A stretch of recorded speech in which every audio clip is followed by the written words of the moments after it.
everybody, and welcome to the Total Soccer Show. My name is Taylor Rockwell, and on today's episode, it's MLS update time. We'll be doing our team-by-team previews next week, but for now, we're grading the biggest and best moves from the wildest offseason in MLS history. Here to do so, I'm joined by the man with all the MLS answers. It's Joe Lowry. Hello, Joe. Hey, Taylor, I am stoked for this. It is wonderful to be back talking MLS on this show, which we're going to do plenty more of over the next, I don't know, however long the MLS season is, until December and then until the end of time. That's kind of what it feels like covering MLS. This has been, and you said it there, I do really think this has been the craziest offseason in MLS history. Messi comes midseason. I believe David Beckham comes midseason, so those are not real concerns for this conversation. There have been so many eight-figure moves. There have been so many DPs coming in and out. This has been a wild January, and I guess even a little bit earlier after the MLS season ended. Yeah, let's dig into some of this stuff. I'm excited to do so. Joe, I'm also excited to talk more MLS. It's good to have MLS back. I know our MLS stands in the Discord, and my friends who are MLS loyalists are very excited for preseason and nervous about the roster builds such as they are. We should note, as I said in the intro, we're doing the team-by-team previews next week. Yeah. We're going to be doing some specific predicting. Joe, how are your previews going so far? I feel good about it. I've been digging into a bunch of these teams for Backfield anyway, and some stuff that'll come out next week. So I feel like my foundation is solid. The VSP part is where I feel like we've really ratcheted up the pressure. We're going to talk major offseason moves. We'll talk tactics. We'll talk any other relevant storylines around these teams. And then we'll do some predicting for the season. Not necessarily where they'll finish in the standings, although we might do some of that too. Who knows? But yeah, I feel like over the last few major tournaments and seasons we've done, the VSP debates get more and more hotly contested about what is and what isn't a VSP. Mostly directed towards you, Ryan. You know who you are. You know what's up. And I want to make sure that all mine are above board. So we're going through an intense review process, Taylor. I appreciate the review. I appreciate that dedication to detail. Joe, and then each week we're going to be talking MLS as we have in seasons past. But now we've got weekend review, we've got USMNT update, now we've got MLS update. We're sort of locking in a schedule here at Total Soccer Show. Yeah, I'm excited. We're going to be doing MLS discussion every Tuesday is the plan throughout the season. During international windows and things like that, there's a high likelihood that some of that stuff will shift slightly, but that will be the regular Tuesday show. We'll be looking back at some of the weekend, talking about big stories, talking about the things that are interesting to us around MLS, likely doing some interviews and things like that as well. So I'm stoked. There's honestly nothing I enjoy more in my job than talking about MLS. I think it's an interesting league. I think there are interesting storylines. I think the macro story of the league is fascinating as well. So we're going to dig into all of those things. Not totally unlike how we have in the past, but the show will look a little different. It'll be a little more structured in some ways than it has been before, and I am stoked. You don't like chaotic free flow? That doesn't do it for you? I like chaotic free flow, Taylor. Don't you get me wrong. Joe's enthusiasm rankings will be coming back. If it's not, I'm going to riot. I'm excited to bring that back. I'm excited to bring more of my own knowledge this year, to watch a bit more MLS and to have a bit more back and forth with you as the season goes. For now, though, I think for this episode, I might be picking your brain a little bit more than sharing my own thoughts, because a lot of these moves are names that are less familiar to me. And since I have the memory of a goldfish, I also am interested to hear how they're going to fit in with their new clubs respectively. But first, Joe, I introduced you by saying you have all of the answers. I'd like to get your thoughts on some questions. My kids are home today because of an impending snowstorm/active snowstorm. Here are some questions I've been asked this morning. Let me know if you have any thoughts. Why can't I jump out the window aside from because I might get hurt? I don't know. I say go for it. Snow's supposed to be soft, right? I'm a desert rat. I don't know how soft or hard snow is. I assume it's pillowy. I think the answer should be no, sweetie. You can. In fact, here, I'll help you. That's how I would do it. All right, 0 for 1. Ice cream is made in the oven. Is that why it tastes so good? Unfortunately, that's just going to be a big hard no. I feel like the snowstorm is actually a really good time to explain the concept of freezing. I honestly, that's a layup on the parenting side of things. Taylor, I feel like she'd be basically alley-ooped you there. And the age-old question, Daddy, why do you look so tired? But we know the answer to that. It's because I have 2 kids home, and I've got a lot of MLS to read about, Joe. So without further ado, let's get into some of these moves. Let's start with Atlanta United, who have made 2 pretty big moves. One, I think, would be one of the biggest moves of the offseason, except that then it was topped by Emmanuel Latilath moving to Atlanta for $22 million. We've got a league record fee. Yeah, we absolutely do here. And I do think that the Emmanuel Latilath deal has the potential to be the more impactful of the two.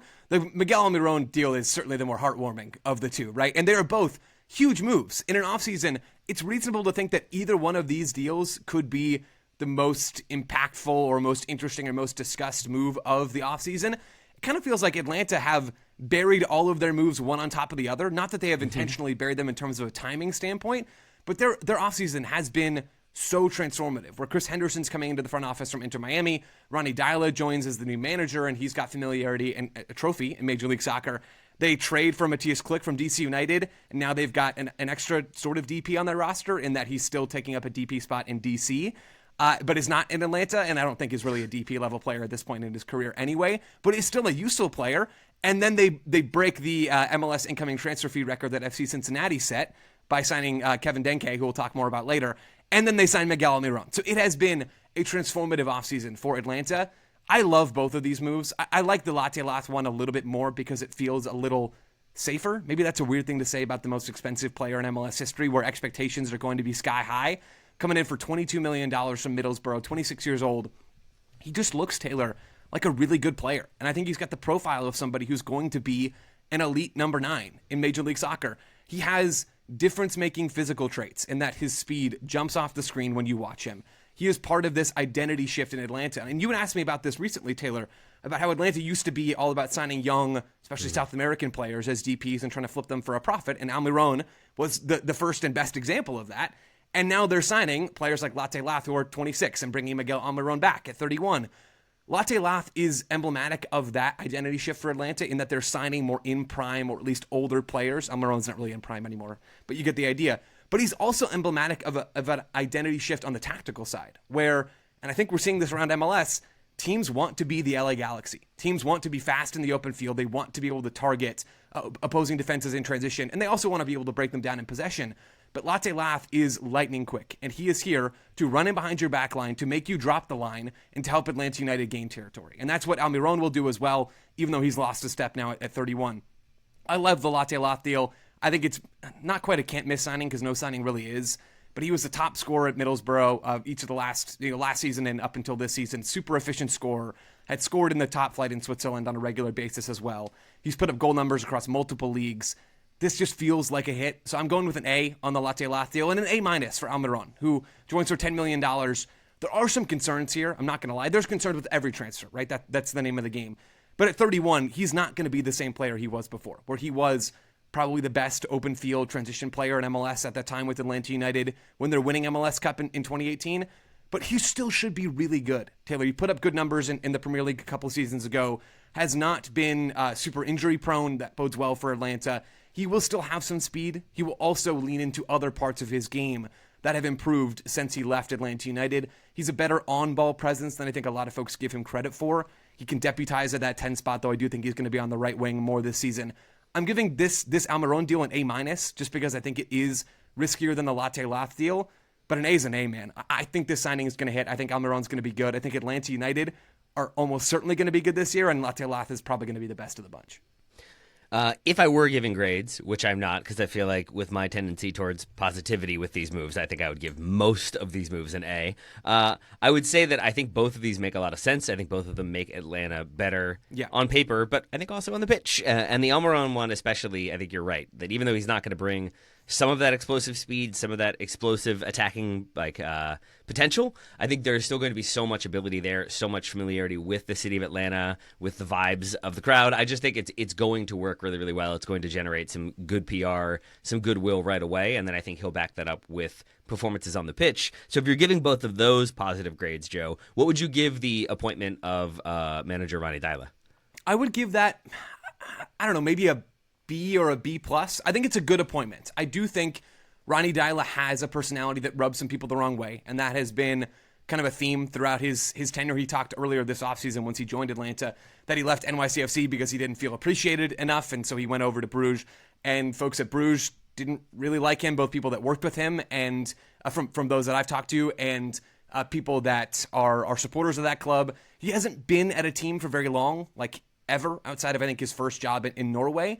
I do think Ronnie Deila is a good coach, though. I think he doesn't try to reinvent the wheel tactically. He is kind of Bruce Arena-esque in that he wants to put his players in the best positions and doesn't tend to overthink that stuff. There was that slightly odd Alex Wing experiment where Alex Wing was being played on the left wing for NYCFC, and that didn't really ever make any sense to anybody. So it's not as if he is this flawless coach, and maybe there's something I'm missing on that Alex Wing thing. I just didn't make sense to me at the time. I think he's a good manager. I think he will do well in Atlanta because he's been given a really strong roster. I think it is a solid, again, not bulletproof kind of hire, but it's one that it's easy to feel pretty good about, if not totally inspired by. Are there any moves you'd like to see that make any areas of vulnerability for Atlanta still to be addressed? Yeah, I think, and Atlanta folks, please correct me on this if I'm wrong. I think Brooks Lennon might miss the start of the season with an injury, and I know they've been linked to a fullback. Maybe there's one fullback to be added here. I also think there's some improvement that they could do in the middle of the back line. I don't think that stuff's going to come right away. The last area, it really is the U22 initiative spots, where they only have one U22 initiative player signed. They can add 2 more. Those players, understandably, were not a priority for Lagerwey in this window and Henderson because they were so worried about nailing the DP stuff and getting the manager hire right from Lagerwey's perspective.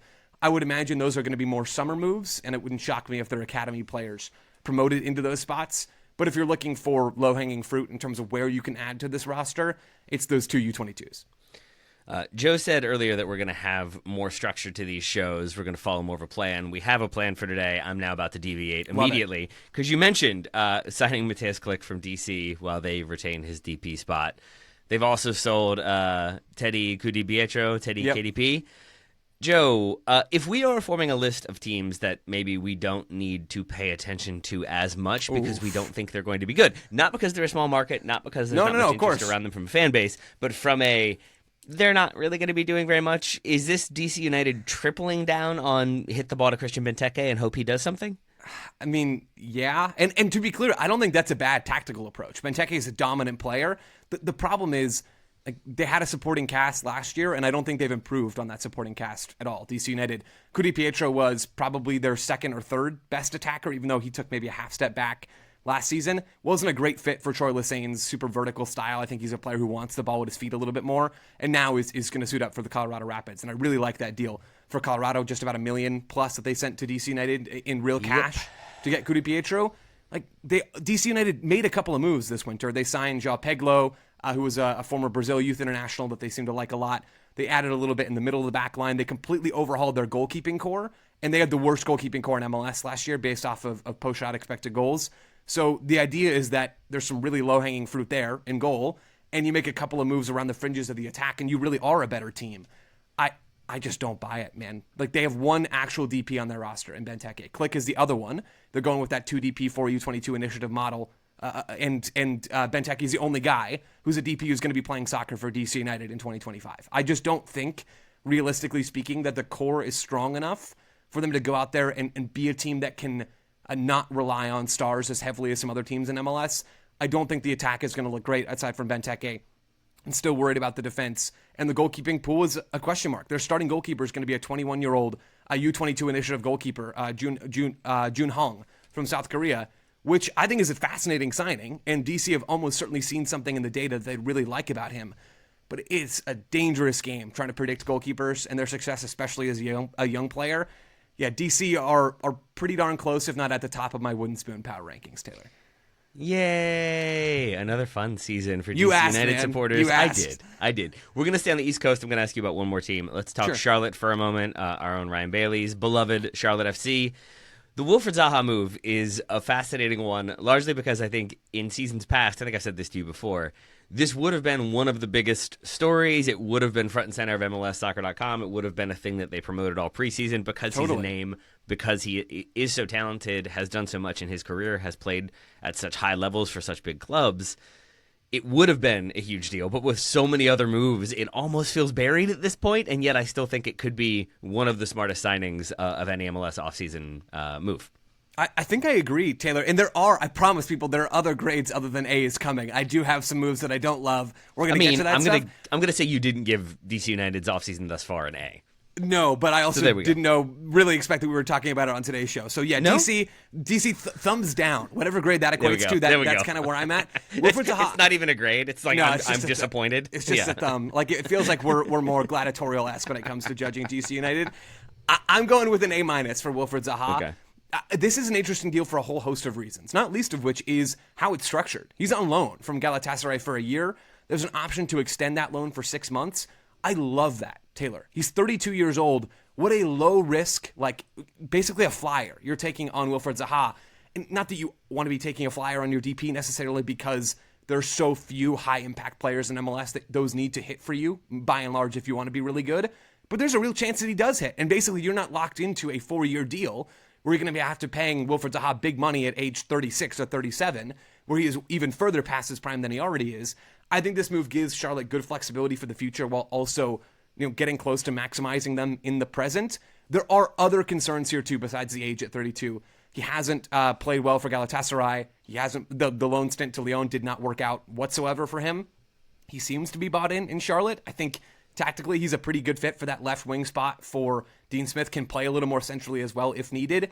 Can be a problem on the counter. His game, I think, is more predicated on strength and technical ability than it is on speed at this stage of his career. And I think that probably bodes well for Charlotte, where he can be kind of a secondary creator type and also an outlet in transition next to Patrick Agyemang at times, or kind of being more of a target on that left wing.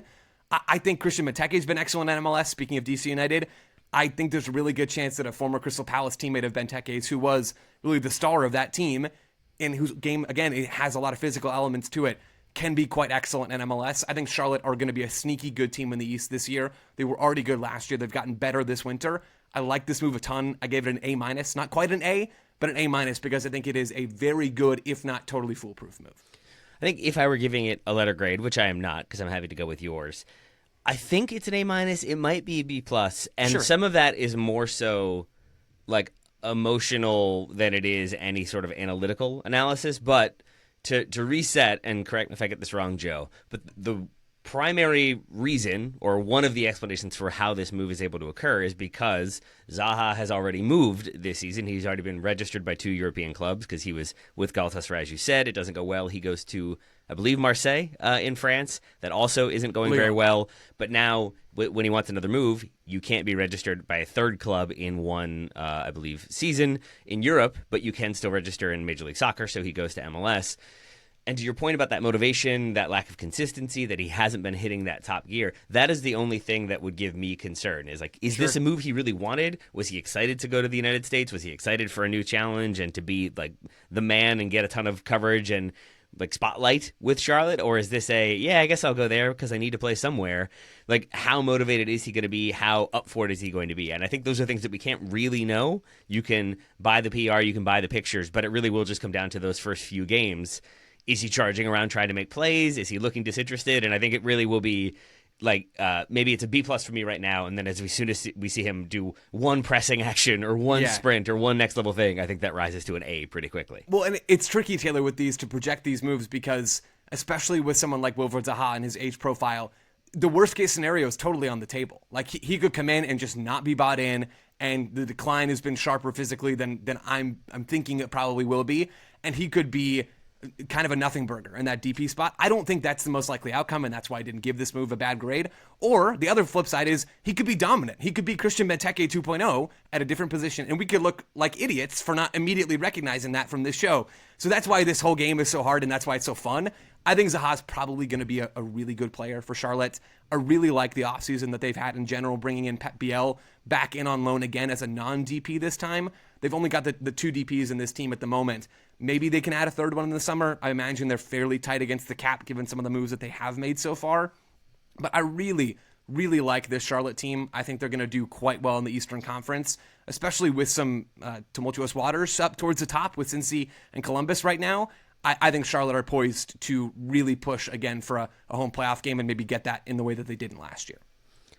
And to provide some more positive thought on this one before we move on, first of all, it was Lyon, not Marseille. Yeah. I apologize for people who've already messaged. I corrected eventually. But Joe, I think if I wanted to go the other way with my concern about like how motivated is he, is this a move he truly wanted? Like, he has the time he has at Crystal Palace in his second stint there, which largely is successful, and is sort of the man, is getting that spotlight. But then managers change, new players come in, maybe he's less so the emphasis. He gets that move to Galatasaray, who then bring in 15 other marquee attacking players and maybe feeling a little bit lost in the shuffle. Maybe doesn't quite fit in exactly, but I think maybe also was sold the idea that he'll be the man at Galatasaray. Goes to Lyon, who have all sorts of chaos in their financials and in their roster, and maybe that also isn't a positive situation. And so now I can see a very likely reality of him going to Charlotte and just feeling like, oh, right, this is fun.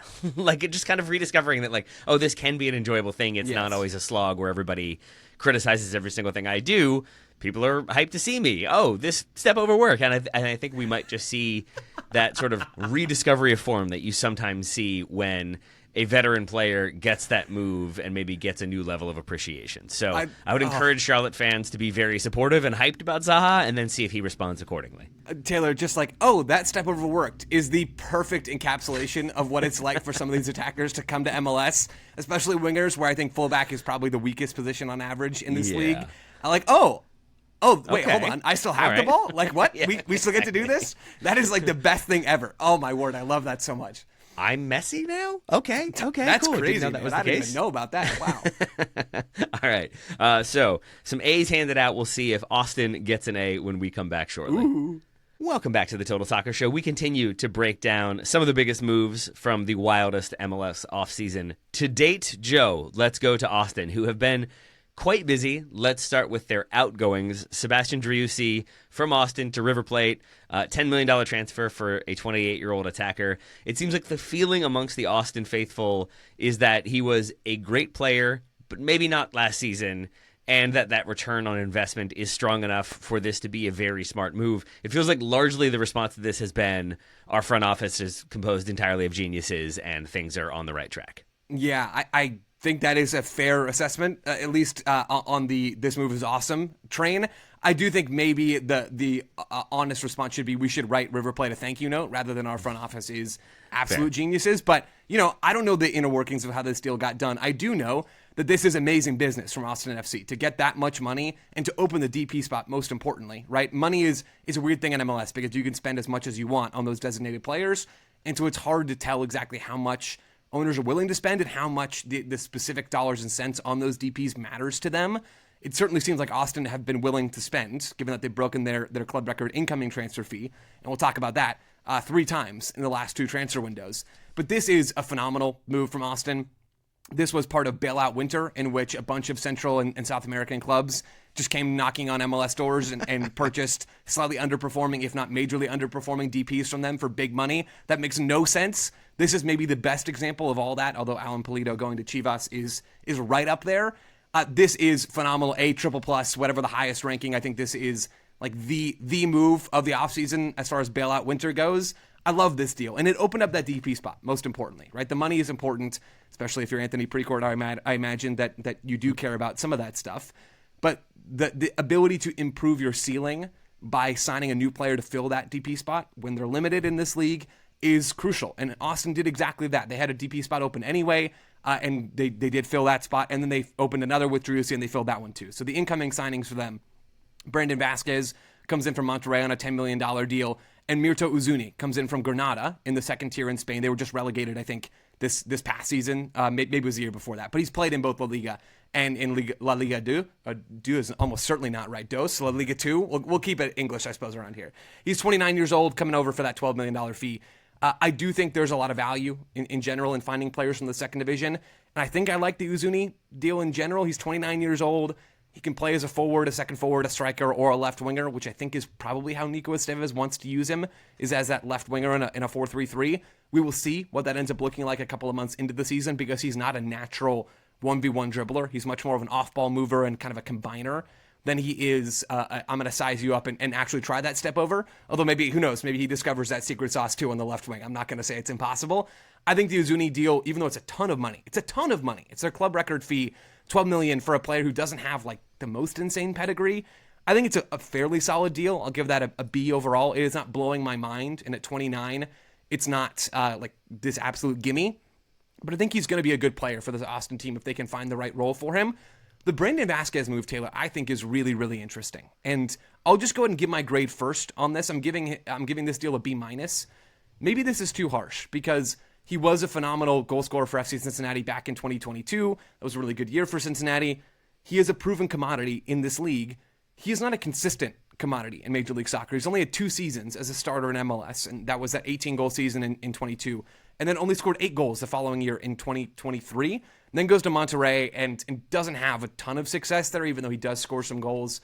I just don't think he was really quite good enough, frankly, for Monterrey. And I don't think that's like a huge problem for a team looking in MLS looking for a new striker. I don't think that disqualifies you or should disqualify you from being in contention. The thing with Brandon Vasquez, Taylor, is I don't think he provides enough extra value compared to so many of the other really quite like low budget, high value striker options in MLS. Take Patrick Agyemang as an example. He's barely counting against Charlotte's cap. He doesn't take up a DP spot. Vasquez is probably a better soccer player right now than Patrick Agyemang. He's probably going to score a few more goals than Patrick Agyemang. Is he going to score so many more goals compared to an Agyemang or a Ramiro Enrique or Duncan Maguire, although Maguire's on a big contract now, in Orlando, or Alonso Martinez in NYCFC, or any number of the non-DP strikers in this league that are probably gettable in some sort of trade? Is he going to score so many goals, so many more goals than those players, that it's worth not only splashing an 8-figure fee, which was at that point the club record deal for Austin FC, on him, but also worth using a DP spot? More importantly, using that DP spot. I don't think this is a good use of that DP spot. That's kind of the bottom line. I don't think it is criminal. I think Vasquez will be a good player for Austin. I think he helps raise their floor. That's what they needed. They were a bad team last year. They will be a better team this year. I'm quite certain of that. But I just don't love this move. I think it is a slightly short-sighted, irrational decision from a sporting perspective. So maybe B- isn't harsh enough, but I also think Vasquez is a decent player, so I'll give it a B-. I have some thoughts on that one. I first want to ask you, how are you feeling about Rodolfo Borrell, the Atlanta United sporting director? Excuse me, Austin, obviously, sporting director. Have you enjoyed what he has done so far? He's the one that the supporters were all very pleased with that Driussi sale. Do you feel like he has an overarching philosophy and approach to transfers? No, okay. Not really. And I haven't spoken to Rodolfo Borrell, and maybe there's some blind spots here for me. He was the replacement for Claudio Reyna, which feels like a long time ago that Claudio Reyna was the sporting director for Austin. Rodolfo Borrell comes in and kind of didn't do a whole lot. And I think even told, maybe it was Jeff Carlisle with ESPN, that he was really having to get up to speed on some of the roster mechanisms in this league. And it seems to me that slowed Austin's business and what needed to be a bit of a rebuild down. And finally, last summer, he starts to make some real moves. They sign Osman Bukhari for then a club record fee of $7 million. They add a couple of starters along the back line. They really do make some moves last summer. I don't know if those are going to hit. We barely saw those players last year.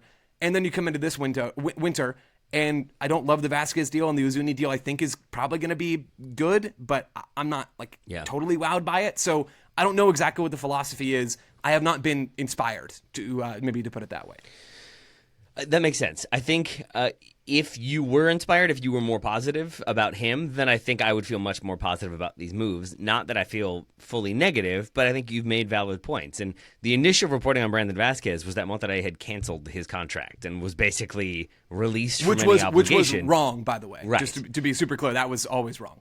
Right. It was always wrong, but I think it spoke to how not in the plans he seemed to be for Monterrey. So then spending $10 million to bring him in, is that them identifying a talent, identifying a player that they think can come in and make this team better right away and score goals in a way they haven't been able to?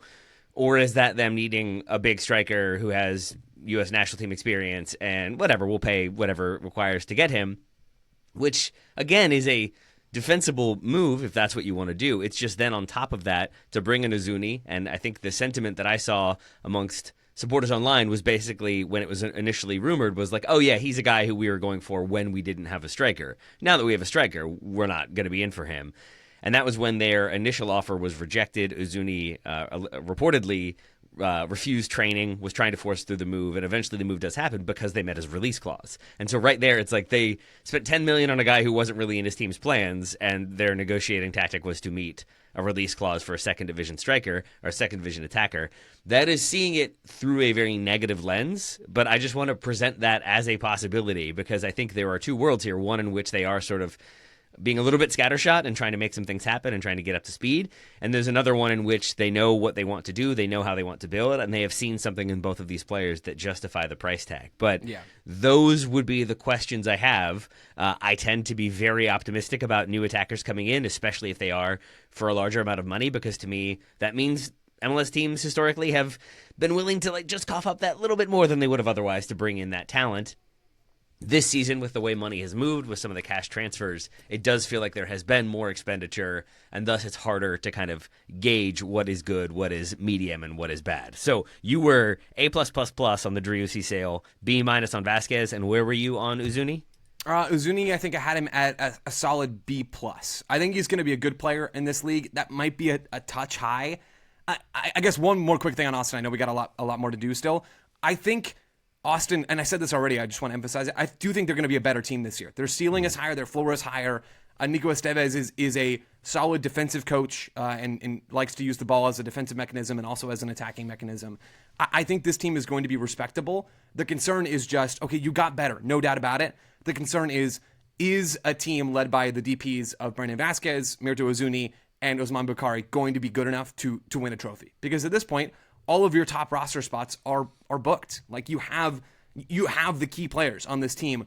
Are they going to be good enough? If not in 25, because I don't really think that's the expectation, but in 26, when Uzuni will be 30 years old, by the way, to really push for something in the West. And I'm just not sure I'm buying what Austin are selling right now. Let's talk one more team, then we'll take another break. Joe, let's talk Chicago Fire. Are we giving the lack of Neymar signing an A+? Yeah, probably. As sad as that makes me overall. I wish it wasn't the case, but yeah, probably a smart move. So then what are you giving the actual signing of Jonathan Bamba? Yeah, Jonathan. I got to see Jonathan Bamba at the Coachella at the preseason MLS that sounds so tournament weird. or whatever. Yeah, he was headlining. I don't know if you heard about it. At the biggest music festival in the world. Yep. Mm-hmm. Way bigger than Glaston Fest or whatever it is. Not even going to dignify it with a full name. Yeah, he looked really good playing on the left wing for Chicago. It's also preseason soccer, so let's not even remember I said that because that's like almost not even worth bringing up. He comes in for $2 million from Celta Vigo in La Liga.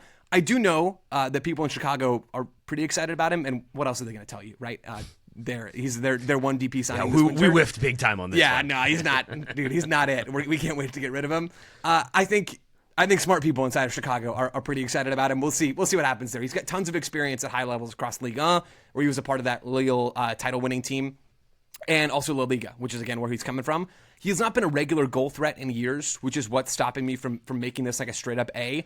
But he has put up some goals in leagues that are way harder to put up goals in than MLS. So I want to make sure that that's clear.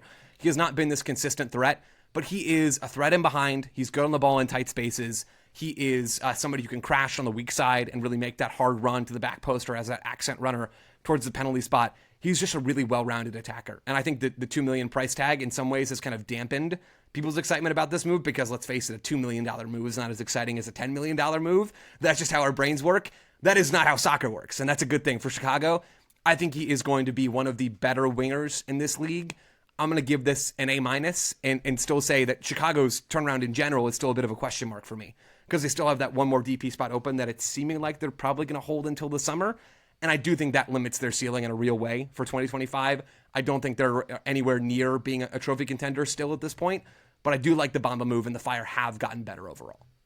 From what you've seen of them in the preseason, are you expecting that they will be a Greg Berhalter team from when he was the Columbus Crew coach and their approach, or do you think more of a USMNT approach? Will they have a number 10, or will the system be the playmaker? I think more the latter. Watching that game, the Fire were playing... the Timbers. There we go, on Saturday, and I watched this game. And Brian Gutierrez, who was the 10 for this team last year, much more of a standard 4-2-3-1, was starting and is scheduled to be a starter this year as far as I can tell. But he was playing more in the half spaces. And there was a ton of rotation between him and Jonathan Bamba and Zinkernagel, who's the new left winger they brought in with an elite name in Major League Soccer. We got a Philip Zinkernagel and Emmanuel Latte Lath in the same transfer window.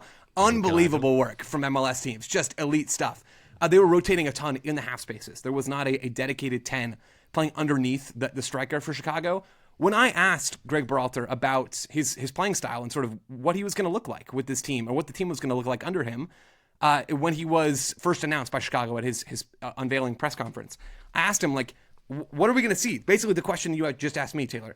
And his answer was something in between. The U.S. men's national team where by the end of it, it was much more about verticality and running it behind, and they were much less focused on detailed build-out patterns and things like that. Between that and the Crew, which were more of a 4-2-3-1 team in that they had like this dedicated heavy burden chance creator in Higuain, and they also built from the back really carefully in a way that not a lot of other MLS teams were doing at the time, and they were much less aggressive defensively than Berhalter's USMNT by the end of his tenure. And he just said, yeah, I think it's going to be something in between those things, which is kind of a cop-out that doesn't tell us a whole lot, but I do think that is the most likely outcome for Chicago. I don't think they're going to build like Columbus of old or of present. I don't think they're going to be the Philadelphia Union either this season. They're probably going to be a fairly ball-dominant team that shares some of the creative burden across a number of different players and really does look to be a winger-heavy attacking team, in some ways like the Crew were, just doing it in a different way. All right, well, optimistic times, we think, for Chicago. We're going to take one more break. We'll come back. We'll do some quicker hits on a few more moves. Back soon. Welcome back to the Total Soccer Show. We continue to talk about some of the biggest MLS offseason moves so far. Joe, let's start rounding up with maybe some some departures, shall Sure. we? We'll run through your grades for, let's say, Alan Velasco leaving FC Dallas for Boca Juniors. A, solid, strong A. Not as, take this player and give us the money as Sebastian Driussi or as Alan Pulido. But I think this is a really good move for Dallas, who made a little bit of money on the Alan Velasco deal just from a transfer perspective. The fee to Boca Juniors could reportedly rise to $12 million. The backstory here is he signs in 2022 as a 19-year-old as a DP. Had some good moments early on for Dallas, 6 goals, some solid chance-creating numbers for a young player, really, in that season in 22. He had a decent start and then took a step back in 23 and then tore his ACL in 23 and missed almost all of last season. And now Dallas make a profit on him. I think this is just basically a no-brainer deal of we don't know if he's going to be the same player after the ACL tear. We don't know if he's ever going to have the final pass quality to make him a 10. And we know that he's not explosive enough to be a traditional winger. He's just kind of this odd positionless sort of player with high potential. Good on the ball in tight spots, is press resistant, is clever in combination play. But I don't know if he has the playmaking vision, or at least right now has that vision, to be the centerpiece of an MLS team. And that's kind of what Dallas were going to need him to be. By selling him, they admit it's a total rebuild, right? Because you lose Ferreira and you lose Velasco in the same window. Yep. But I genuinely think that Dallas can raise their ceiling without even really hitting on the next DP signing in a major way. If they just get a player who is a solid DP in this league in a way that I don't think Velasco was, and they make some money on this deal, that's good business. Right now, with the moves they have made, specifically the sales that they have made, would you put them in the DC category until they start making signings? Okay. Yeah, 100% yes, and maybe even when they make some signings. I know there's a center back coming on the way, and some of that's been reported, who should be, they're going to pay him in accordance with him being one of the better players at that position in this league. Whether or not that will be the case, we will find out. I'm not really buying Dallas's midfield. I'm not buying their wide attackers. They need a 10. They have 2 open DP spots. There's just so much work to do. Even if they fill those 2 DP spots in this window, which maybe they will, maybe they won't. I'd imagine one of them gets filled. They're in for Lucho Acosta. That does change the calculations a little bit. Even if they get Lucho Acosta, I still think they are one of the poorer teams in the Western Conference. Joe, a quick update. They haven't even signed Lucho Acosta, and he's already upset by the situation at Dallas, and he's already requesting a transfer out of Dallas. So, yeah, That's he's already hard to fallen out hear. with the manager, too. That's hard to hear, man. I hope he ends up back in Argentina like you said he wanted to do the first time. I really hope that eventually he figures out how to get back to Argentina. Speaking of heading back to South America, Facundo Torres going from Orlando to Palmeiras. You liking this one, Joe? Yeah, this is an A+. This is a great move. It's a ton of money. And Orlando needed to take a swing.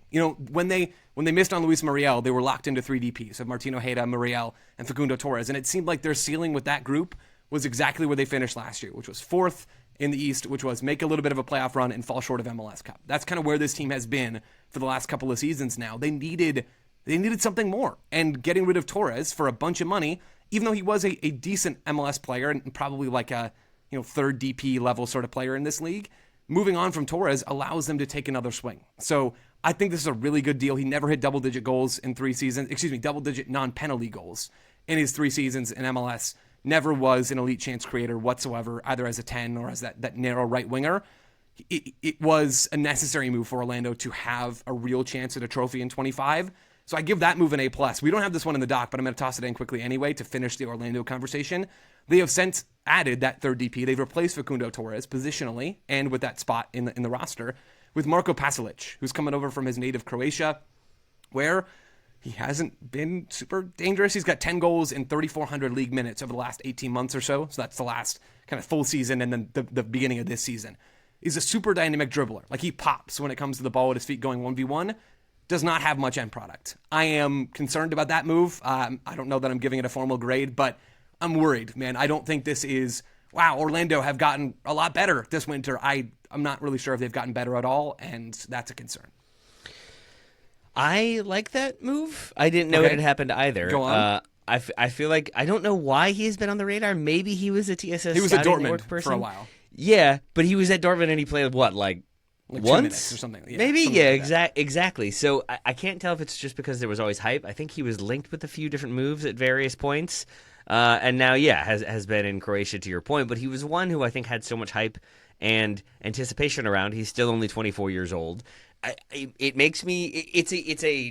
It's an interesting move that makes me be like, all right, let me watch Orlando and see what they're doing, which I think is maybe not the goal of that one, but certainly to the point we've had about Orlando in the past, Joe, they feel like a team that, as you said, like, you knew their ceiling, you knew what the expectation was. Maybe they could exceed that, but the likely scenario was we knew what they were going to be. And I feel like this move at least makes me think, all right, well, let me see what they are now. Let me see what he can bring into this team. So I like it, even if DP feels like a lot for him. Yeah, I think that's a fair summary. It at the very least opens up a potential pathway to more success in 25 for Orlando, because we knew what this team was going to be with Facundo Torres. Do I love the Pasalic move? No. Does it fill me with confidence that the other DP that they were really linked to as a target this winter from Tom Bogert's reporting was Alex Zendejas from Club America, who I don't think is like a super great player either. Yeah. That doesn't fill me with confidence. So I don't know, man. Maybe Orlando knows something I don't. Their DP track record is not amazing at this point with this front office of Luis Muzzi kind of leading the charge. So I don't know. Maybe I'll eat something on this and have some humble pie. Maybe not. We'll find out. All right. Final outgoing would be Cucho moving from Columbus to Rabatis. Joe, you're wearing a black armband. I know you're still in mourning about this one. Right. The Crew, maybe for their part, a fee that could rise to $16 million. I think the initial fee is closer to 13. At least they've got that. They've got some money to burn now. I'm going to guess they need to burn it pretty quickly. Yeah, I hope I could get rid of the bags from under my eyes. I know we're on YouTube now, so it was a risky move to be crying up so late last night. I tried to stop. I even think that the money side of this is not even a consolation for the Crew, because they took less money to get him to La Liga than they could have gotten from Brazil or probably even from Mexico to get Cucho Hernandez. So I think this one smarts kind of all the way around from a fan standpoint. I'm picturing the GIF from Zombieland of Woody Harrelson crying and then using like $100 bills to wipe his tears away, like handfuls of money to wipe it away. That's what I picture the Crew doing right now. Yeah, just picture that while they're also picturing in their own minds, man, we could have had so many more $100 bills to be soaking up our tears right now. It hurts, man. Like from a sporting on-field perspective, for Columbus in 2025, this is like a bad move, right? There's no way around it. This is like a move that hurts their ceiling. I'm not saying it's a bad move and that they made a bad choice. I'll get to that in a second. This lowers their ceiling. This makes them a worse team, almost regardless of who they get to replace Cucho Hernandez. They're not going to find somebody who is at his level, which means they're going to be a worse team in 2025 by my best estimation. Maybe they make up the production somewhere else in the aggregate, but like, he's almost unreplaceable in this team. And what is it that makes him unreplaceable? For people who haven't watched the Crew, if anybody's new getting into Major League Soccer, what is it exactly? Well, I mean, to be honest, mostly it's that he put up 35 goal contributions, or I don't know the number off the top of my head. He had 19 goals and 10 assists last year, so 29. I was a little ambitious there. Like, he put up 30-ish goal contributions just in the regular season last year. How many players do that in this league? Like, basically nobody. He is a top-tier superstar. He's one of the best and most productive players MLS has ever seen. He's a perfect fit tactically for the top of Wilfried Nancy's structure, where he is a fluid player. He's like a 9.5, where he can get on the ball and play make like a 10. He can drift and hunt for goals in the box like a 9. He can play a little bit wider and attack 1v1 on the wing. He's so well-rounded and such a great fit for a possession team. And that's exactly what the Crew are. They're the best possession team we've probably ever seen in this league. So yeah, between the production and the fit, it is effectively impossible to replace Cucho Hernandez. So that's my starting point here. And so when you're looking at 2025, a team that, if Cucho had stayed and Nance had stayed, was a tier 1 contender for a trophy, like, yeah, they're worse off. Like, there's no doubt. So that's why I gave this move a D from that perspective. The flip side of this, and this is impossible to ignore, from a building your brand and establishing yourself as a club where players want to go, and maybe for attracting the next Cucho, if you can find him in a few years' time, this move is an A+. Like, this is a move that you kind of have to do. And we saw this last summer with RSL selling Andres Gomez over to Ligue 1, in the middle of their season and like ruining their trophy chances. That's effectively what RSL did, but they felt like they had to because it was a big offer. This move a little bit less so, was a different story. More money, but a different story because more was on the table for Columbus. But it was a move that the player wanted and that made sense to establish themselves as a team in this league that says, hey, we can attract high-level talent, players who have been over in Big Five leagues before in Europe, and that's Cucho's case, and we can make them better. We can give them an opportunity to shine. We can pay them a bunch of money, and then we can get them back and help them move on to the next stage of their career, help them feature in their national teams, and go and play for a bigger club and really progress. That's what this move signals for Columbus. It opens up a new pathway of players for them, theoretically, and for that reason, this move's an A+. But in the purposes of 2025, yeah, this hurts, man. I don't think the Crew are the same contender that they were before. In fact, they're just absolutely not that same team. It's just a reality of where MLS is and where these MLS teams are on the global landscape. You can have a great player, and selling them can be the right thing to do because it's best for their careers. It's going to hurt along the way, and it's going to limit your ceiling. So if the Crew were to follow RSL's kind of brand of establishing themselves with a big sale, would the ideal next step for them and then be to make a club record acquisition to then sell that player a year later for a fraction of the price to a league rival? Is that the way to go here? I was trying to figure out where you're leading me. Taylor, there's so many moves in MLS, I still don't know where you're leaving me, but I really like it. Okay, what there it is. RSL doing? Why have they let him go to San Jose? I don't understand this. He joined RSL last year for a club record fee, $6 million. Yep. Now he's 29, so maybe there's that. He moves to San Jose for he's basically decrepit, Taylor. Come on. According to the Joe Lowry scale. Yeah, I'm aware. I can't wait to talk about Eric Choupo-Moting and how you feel about that one.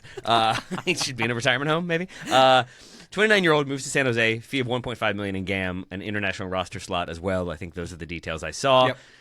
That is not a return on investment, Joe. It doesn't seem like ideal business. However, this is the same Chicho Arango who was suspended for 4 games mid-season for unspecified reasons, a violation of the league harassment policy, I think is what was quoted. Proceeded to score 1 goal in his final 8 games. So are we thinking this was clash of personalities? He doesn't really fit with what RSL are trying to do, so let's just offload him and then see what we can do from there? I think there's a lot of that, Taylor, and even more specifically, RSL's chief soccer officer, the head of their front office, Kurt Schmidt, came out and said, like, yeah, Chicho asked for a trade. So that is seemingly what we know. Chicho Arango has not refuted that, so I would assume that is the case. Obviously, it is only one side of the story. But Kurt came out and said, yeah, Chicho Arango asked for a trade. And even to peel back the curtain further, or just to like shine a light on some of the facts from last season, you mentioned that suspension. Then Andres Gomez gets sold to Liga, and Chicho Arango doesn't score a goal the rest of the season. Chicho Arango doesn't start the 3rd game in that 3-game series for RSL against Minnesota United, a must-win game. The most expensive player on the roster is not in the starting lineup. Like, things had fallen off dramatically last year, I think on a personal level and also on a production level. So I can understand in a weird way what RSL are doing, because he had basically turned into a nothing presence on the field for this team.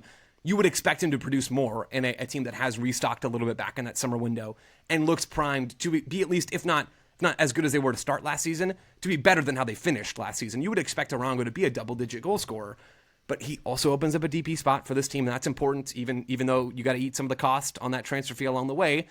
Could be used on a 9, could be used on the wing. That's what I would do with this team. I'd go find another 9 or already roll with the guys that you have for RSL at that spot, and I would kind of, again, follow the Galaxy model of we can find an undervalued player as the 9, and we can stack talent around that player, and that guy's going to score 15-plus goals anyway.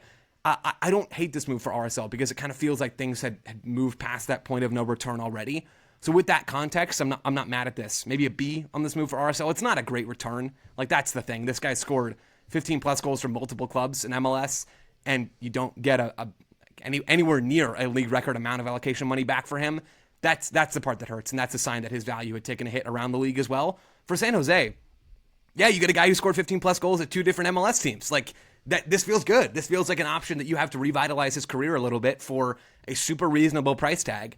I give this move an A for the Earthquakes. It is an easy, floor-raising move that you don't bat an eye on, assuming you think that you can provide a culture that he's going to fit in well and is going to be strong enough that he's not going to derail if there really are some larger issues there. And I don't know Chicho Arango. I don't know the full backstory on any of that suspension stuff. But this feels like a fantastic move for the Earthquakes, who I think are going to be more experimental tactically. I talked with some San Jose Earthquakes folks over the last few days, And I also watched a little bit of them. They're playing more of a 3-4-1-2 shape in the attack in preseason rather than Bruce Arena's classic 4-2-3-1. And that means, Taylor, we're getting to see Chucho Arango and Josef Martinez together.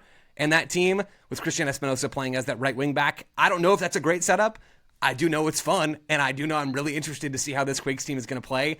They're much, much better. Their floor is so much higher than it was last year when they ended up with the spoon. I don't know if this is a playoff team or not, but I do know that this is a good move. I give it an A. With all that context, the Arango move feels like a definitive Bruce Arena. Like, yeah, I'm just going to let a player play. It's going to be fine. I'm not going to get in his way. We're going to have a good time. He's going to score a bunch of goals. I'm going to look like a genius. Yep. Yeah. The Bruce Arena effect is pretty much exactly that. And he's allowed to do all that stuff and kind of be a little more nonchalant about it because it's worked. And everybody knows it's worked. Chicho Arango knows who Bruce Arena is. Chicho Arango knows that Bruce Arena has had success in this league. Same with Josef Martinez. These are big personalities that they brought into their group this offseason. And I think it kind of works because Bruce Arena is the biggest personality of them all. And he has a standard that he's going to set. And if you're not going to do the things that he asks you to do, you're not going to play. And I think everybody kind of understands that and generally likes the freedom that he provides. I don't know how good the Quakes are going to be this year, but their offseason has been good, man. It's been good.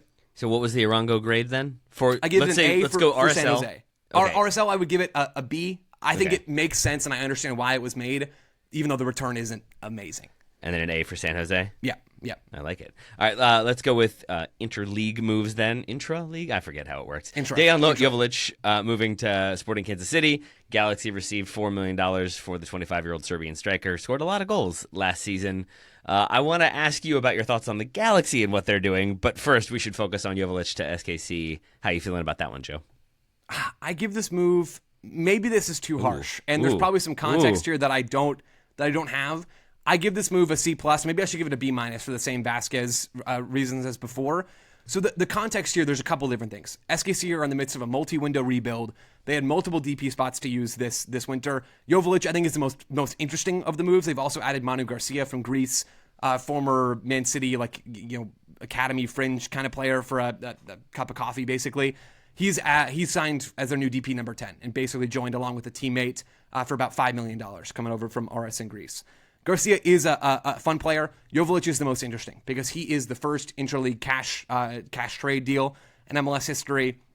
And I don't think he was a need, at all, for the Sporting Kansas City team. And this is where I'm thinking that maybe there's some context that I'm missing, and so I want to be upfront about that. Maybe there's something I don't know about Willy Agada and his relationship with Sporting Kansas City.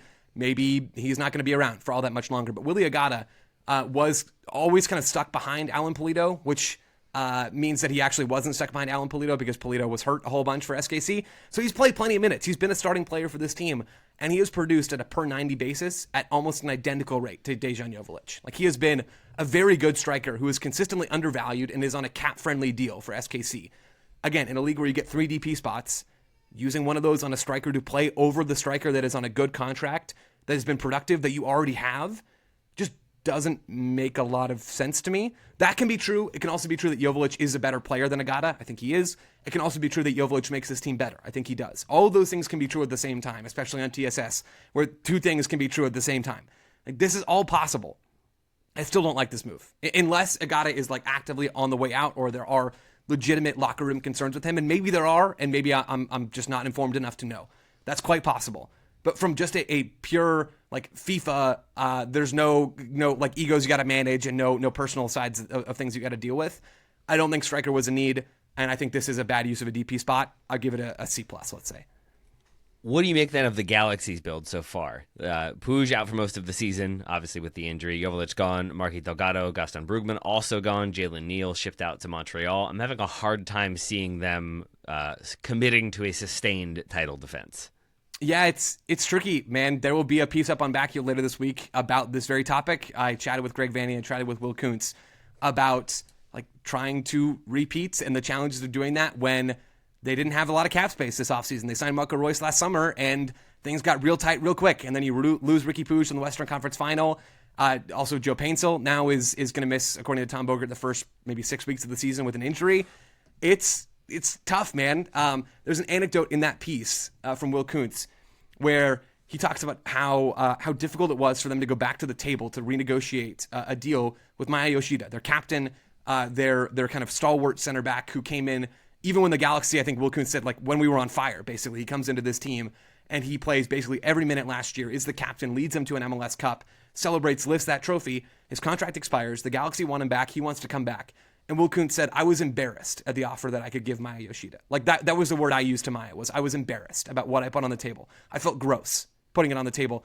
That is all I could afford to give Maya Yoshida. Like, we had that little space on our salary cap. That's why Brugman's gone. That's why Delgado was traded. That's why Joveljic isn't around anymore. That's why Neal was traded in no small part. He also wasn't getting minutes. So I imagine that there was some player-driven stuff on that end as well. But a ton of moves around this roster, and also you lose Pooch. Like, this is a very, very different team.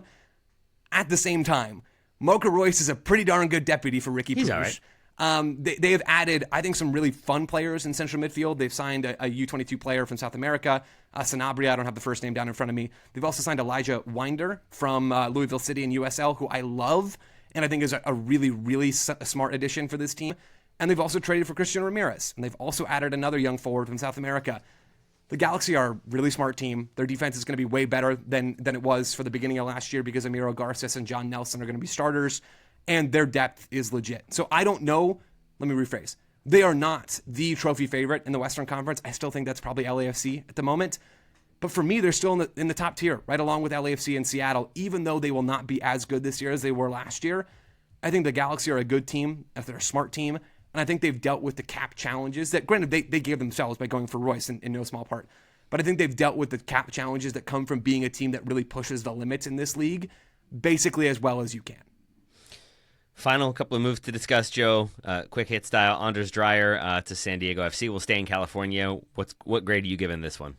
I give this move an A, and maybe this is partially informed by I did get to see him on Saturday as well. San Diego lost a preseason game to NYCFC. Again, that doesn't matter.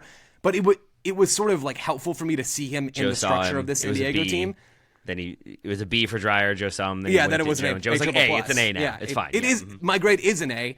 And it probably would have been even before seeing him play a little bit on Saturday. Signs from Anderlecht for a reported $5 million fee. And 26 years old, left-footed, will play in that right half space for San Diego. They want their right back to overlap and their right winger to tuck inside. And Chucky Lozano to kind of stay a little higher and wider on that left side, and for their left back to stay a little deeper. And Dreyer is just a really good fit for that narrow winger role where he can cut inside on that left foot and do the Arjen Robben thing of really, really sharply cutting across the edge of the box and then bending that ball to the far post. He is not Arjen Robben, obviously. That is just to give listeners an idea of like how he wants to play. He put up strong numbers in Belgium, granted for a really good team, and San Diego probably will not be as good relative to their competition as Anderlecht are to theirs, but he looks like a talented player who I think is going to be a really, really good fit for how San Diego want to play. I like this move a lot. I'm giving him an A. I think it's interesting, Taylor, that San Diego have spent their first two DP spots not on a 9 and a 10, but on two wingers, which again, I know I'm bringing up the Galaxy a lot on this episode, feels a little LA Galaxy, where the Galaxy last summer had two DP spots open. They specifically chose, unlike, say, SKC, who wanted someone to come in over the undervalued striker that they had in Willy Agata. The Galaxy chose to keep Dejan Joveljic as that 9 last season and to bring in two DP wingers around him to make his life easier. Kind of feels like that's what San Diego are trying to do, even though Lozano and Dreyer are different profiles to Peck and Paintsill and probably aren't going to be quite as good because the bar is really, really high there. I think it's a smart approach in terms of asset allocation from San Diego, and I think Dreyer has some really sneaky high potential to be a game-changing player in 25. And then how much better are you going to feel about San Diego when Kevin De Bruyne finally arrives? If that happens, a lot better, a whole lot better. It's interesting because I was talking with Tyler Heaps again for a piece that's up on Backheel, I guess. And he sort of said, we're not going to be competing with the LA teams, with Atlanta and Miami for top spending. And he also mentioned like taking some inspiration from Philadelphia, not in terms of, I don't think in terms of spending, more in terms of how they use their academy. And we know that San Diego are going to be a heavily youth-oriented team. Based on those things, it feels like Kevin De Bruyne maybe isn't the player that sort of would be a guy that they're looking for. But they also signed Chucky Lozano, and I know that those reports are real, not least because Tom has reported them, but I've heard some things too about Kevin De Bruyne being a real target for San Diego, and there being some mutual interest there. It's just going to be interesting to see how San Diego allocate resources towards the top of their roster. Nobody has a great sense because they've literally never played a soccer game before and have barely existed. So it's hard to say, but yeah, if De Bruyne comes, it's gonna change the calculations a little bit for sure. Joe, does Kevin Denke change the calculations for FC Cincinnati? Yes, but not as much as whatever happens with Lucho Acosta is going to change the calculations for Cincinnati. Although, again, I gave a lot of credit to the Galaxy for being a smart team that rolls with the punches quite well. Cincy do too, man. The winds are blowing to the fact that if they end up moving Lucho Acosta, they're going to sign Evander. And I don't think Evander is nearly the player Acosta is, but he's a pretty high floor, pretty high ceiling player in MLS who was really good last year and doesn't interpret that 10 role in the same way that Acosta does, isn't quite so through-bally, but is a good player in MLS. And I think Cincy are transitioning well from one era to the next, whatever that future holds for them. Denke is a really, really nice addition. He was the MLS record incoming transfer fee signing prior to Emmanuel Latela, $16 million from Cercle Bruges was a report there.